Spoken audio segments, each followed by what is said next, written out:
Howdy, my name is Oozy. I want to clarify the story was written by user Mr. underscore outlaw underscore. So I got home at around 11 p.m. Late night at the office turned to an even later night at the bar.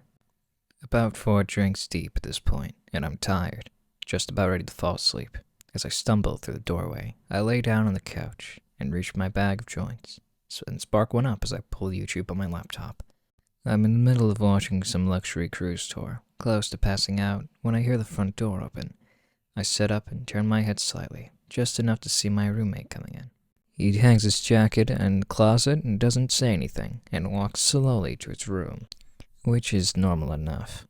I'd been living with him for about 3 months, long enough for me to pick up on most of his tendencies.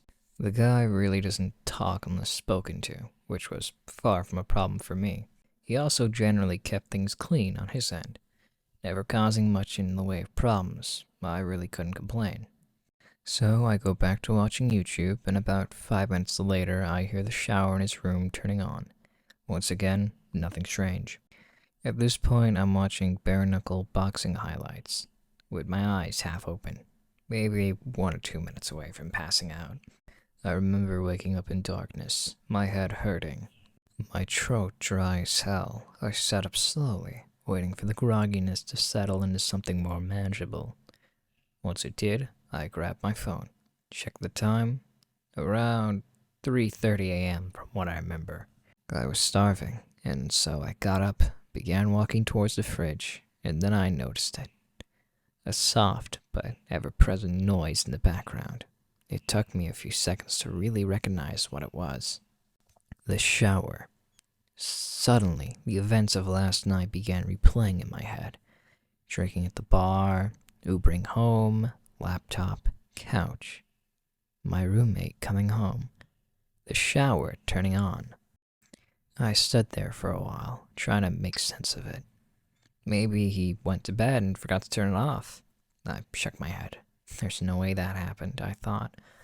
Maybe he slipped and fell. Realizing the implications of this, I rushed towards his room, but found his bathroom door locked. I began pounding on it. "Hey man, you alright?" No response. I considered getting the door down, but decided to call 911 before I did that. I took my phone out, preparing to dial, when I noticed that I had an unread text. One from my roommate. "Hey man, I couldn't sleep, so I went over to my girlfriend's place. Not sure when I'll be back." Sent 2 hours ago. I look at the bathroom door, then back down at my phone. Everything about this was wrong. First of all, my roommate barely texts me, and certainly never tells me that he's going out. Second of all, I know for a fact that he's single, and has been for a while. And third of all, who the fuck was in the shower then? I tried calling him, no answer. Sent him some texts, but no response. I walked over to his desk, and saw that his keys and wallet were still beside his laptop. My head's starting to spin at this point, and I get out of there, go back into the living room, and turn on the lights. I'm pacing around in a circle, trying to follow the plot, while also trying to ignore the shower, a noise that I never could have imagined being so dreadful in any context. Some time later, I hear something vibrating on the kitchen counter. I move towards it, see that it's a phone. My roommate's phone. The panic begins setting in, and immediately I grab my keys and run out of the apartment. I make my way down the hall and take the stairs down the lobby, but even that doesn't seem far enough away. And so I make my way over to the McDonald's across the street. I sit there for a while, considering calling the cops, but for some reason feeling too nervous to do so. But even though there's hardly anybody in there, the place begins to feel suffocating, and I decide to leave. Walking back out onto the empty streets. Almost immediately, I get this feeling that I'm being watched, and I feel my gaze drifting up and towards the apartment. Soon I'm looking at my balcony, and I see somebody standing there. A dark figure, stood completely straight, stiff to the point where it nearly resembles a mannequin. But it isn't one. If I look closely, I can see it just slightly swaying. I froze in place, my mind hardly able to understand or accept what it was seeing. It's not my roommate. It's too tall. In fact, it's too tall to be anybody I know. Its head nearly scraping the bottom of the balcony above. No matter how hard I tried, I couldn't make out any of its details. The darkness and distance may have been enough to explain that away, but there was something about it that drove me towards a different conclusion. That this thing simply possessed no details that could have been observed. That the only element of its composition was that of unadulterated darkness. Of course, my gut instinct was to get the hell away from it, but the voice in my head was telling me that if I were to try and run, this thing would end up following me. I went back into the McDonald's instead, locking myself in the bathroom as I finally dialed 911. I told the operator that somebody had broken into my place, but that I had gotten out of there without them noticing, but that they were still in there. It was a story that most accurately represented the situation without making me come across as batshit. The operator told me that they'd be sending somebody over for me to hang tight. I left the bathroom, waiting at the table closest to the exit, until I could see the red and blue lights cutting through the darkness. I went outside to meet the cops, looking up at the balcony to find it empty, though the door to the living room had been left open. They pelted me with a bunch of questions that I found difficult to answer. Is the intruder armed? Do I have an idea who it might be? What are their intentions? I told them I didn't know, that I couldn't figure it out, but they kept on asking. Soon I was practically yelling at them to go up there and check it out for themselves, and I suppose the terror in my voice was enough for them to begin taking this seriously. They told me to wait by the entrance, and I watched as they entered the building. I was out there for a long time, growing increasingly anxious at the thought of what they were going to tell me when they came down. A few minutes later, the silence was broken by a single, muffled gunshot. My heart dropped into my stomach, and I continued to wait there, unsure of what to do otherwise. 20 more minutes of silence, and the officers still hadn't come down. Soon I can hear more of them approaching in the distance.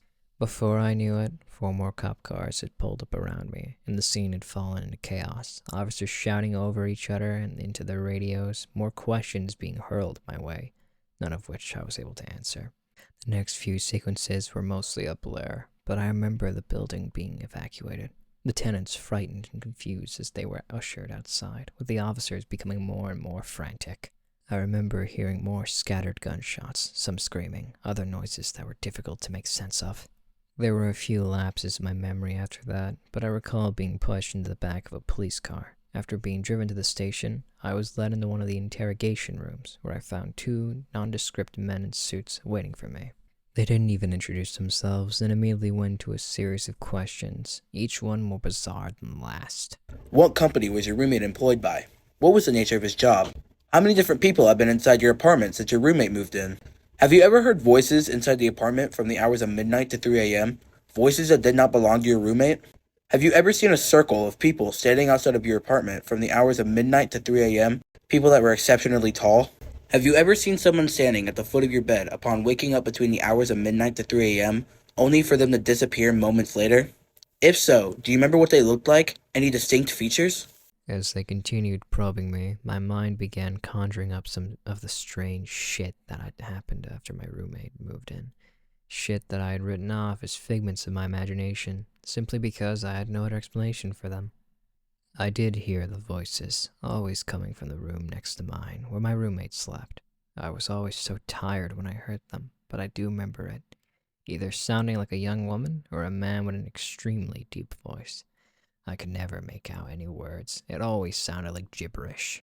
And then there was that one time where I went to the bathroom in the middle of the night. Still half asleep, I didn't bother turning the lights on as I entered, but as my eyes began adjusting to the dark, I could have sworn that somebody was already sitting on the toilet. Somebody extremely tall. A cop came in a few minutes later and told me that since I couldn't return to the apartment, they would set me up in a nearby hotel until they were able to get it under control. And that I should stay put until they gave me a call. What happened? I asked him. What did you guys find up there? He stared at me for a long time, not as if he were deep in thought, but as if he held deep aversion for what he was considering telling me. Eventually, he just shook his head.